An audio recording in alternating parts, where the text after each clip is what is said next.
Hi guys, this is Giga from 2100 News. I'm here with Vasiliy Suvorov, Vice President of Crypto Valley Association. How are you doing? I'm doing great. Well, thank you for having me. How are you? Are you satisfied with the response of the public for your event? Well, I think it was a great event. Well, it's always difficult to know what happens the first time, but I think we have a nice crowd, people from different type of industries. We certainly had a full room, great conversation, and I see that people having lively discussion, and that's exactly what we want. That's it. I agree fully. Could you just introduce us to the Crypto Valley Association a little bit? Yeah, sure. So Crypto Valley Association is a non-profit group. It's actually called something like a Verein in German, which means a club. Basically, we started about a year ago in Zug, and we were approached initially, and the reason we started the association because we had a Crypto Valley idea because of Ethereum Foundation that came to Zug, and then other startups followed it around cryptocurrencies, and it was obvious to everybody that a new industry is taking place. And so the canton of Zug approached a number of companies and individuals and said, well, why don't we create something a bit more formal than just an idea, so that we can engage and understand what problems are there, we can understand how to make things simpler for companies coming and discover use cases and help to foster this new ecosystem. So that's why we created it.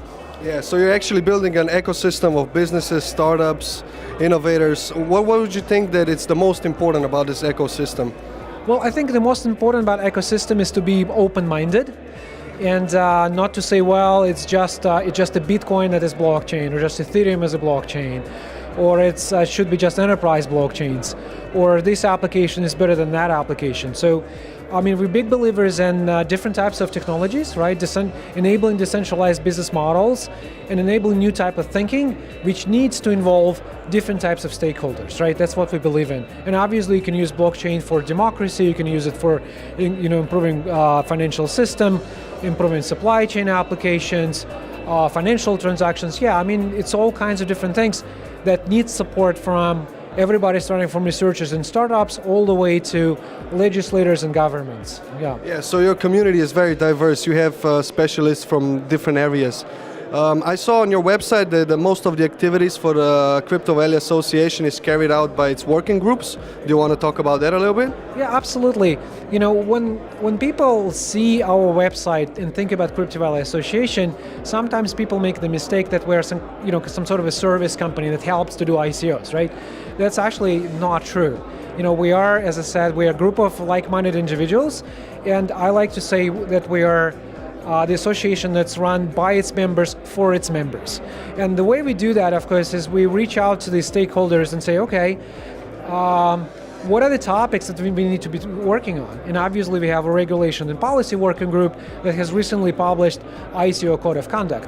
And you have people with legal background there, people with technical background there, that talk about what does it mean for us to create a better framework for companies to raise money using ICOs or TGEs as a mechanism, right? That's just a big example of that. But we have other working groups. For example, I'm overseeing a technology working group, and we recently launched a Blockchain for Coders meetup, where we don't talk about ICOs, we don't pitch the companies, but we invite the experts and the technology leaders to talk about challenges with blockchain and DLT technologies. And recently, for example, we had a meetup to talk about off-chain scaling solutions. As we know, it's a big issue right now, and we know that there is no single answer, but we talked about possible answers, right? So that's really exciting. And of course, we have events working group, people helping startups, people talking about tax and audit, and all kinds of other areas as well. And you're only 1 year old, actually. You established the association in 2017, and you already accomplished quite a few achievements. Yeah, that was really unexpected, because when we formed the association, just a handful of members consisting of small companies, startups, also large companies, but as well as cantonal government, we didn't know what would happen. And 1 year later, looking back, we saw tremendous growth. We saw a lot of engagement. Obviously, ICOs were all the rage, and we've seen millions and millions of dollars raised in the ecosystem. Is all very, very exciting. And for us, of course, it's also a challenge. Well, looking forward, what do we want to achieve in 2018, right? How do we bring more quality? How do we bring more content and more meaning for our association members so that they actually benefit from it and can participate?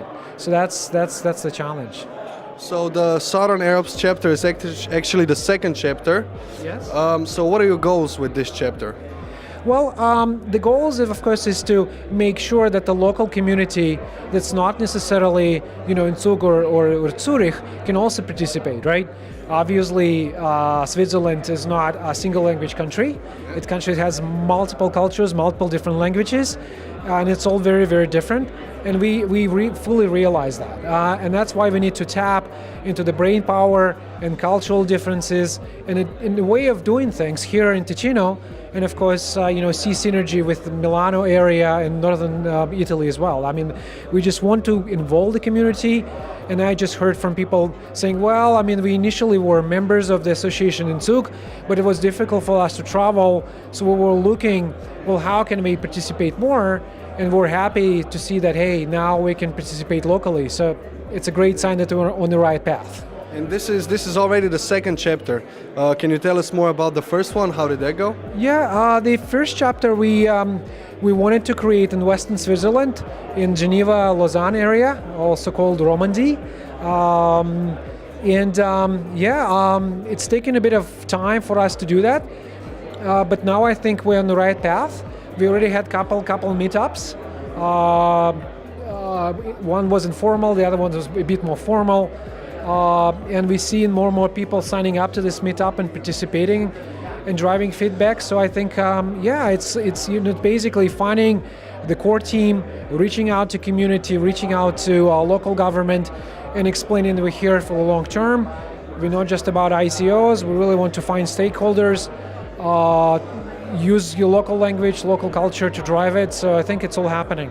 Yeah, and you're helping investors find the right startups to invest in and the right startups to find the investors. Do you have any success stories to share from that area? Well, I don't think we have a huge success stories yet. Obviously, if you look at Switzerland and type of ICOs that go through Switzerland, we have a lot of success stories there. Can we talk about the fact that people found investors here locally? Maybe not yet, but definitely we see more and more investment groups, such as Siktik, for example, playing a big role. Some of the VC groups around Zug, hopefully more people from Romandy, Lausanne, Geneva, Ticino, becoming more active as local investors and maybe helping create startups. So for example, here I just spoke to some people that said, well, we have a great idea around medical startups, how we can bring some medical equipment and create new ways to utilize that equipment. And we're looking for some investors. We're looking to create a story around it. So maybe that will be a big one, right? So we'll see. Yeah. So and your association is also not for profit, right?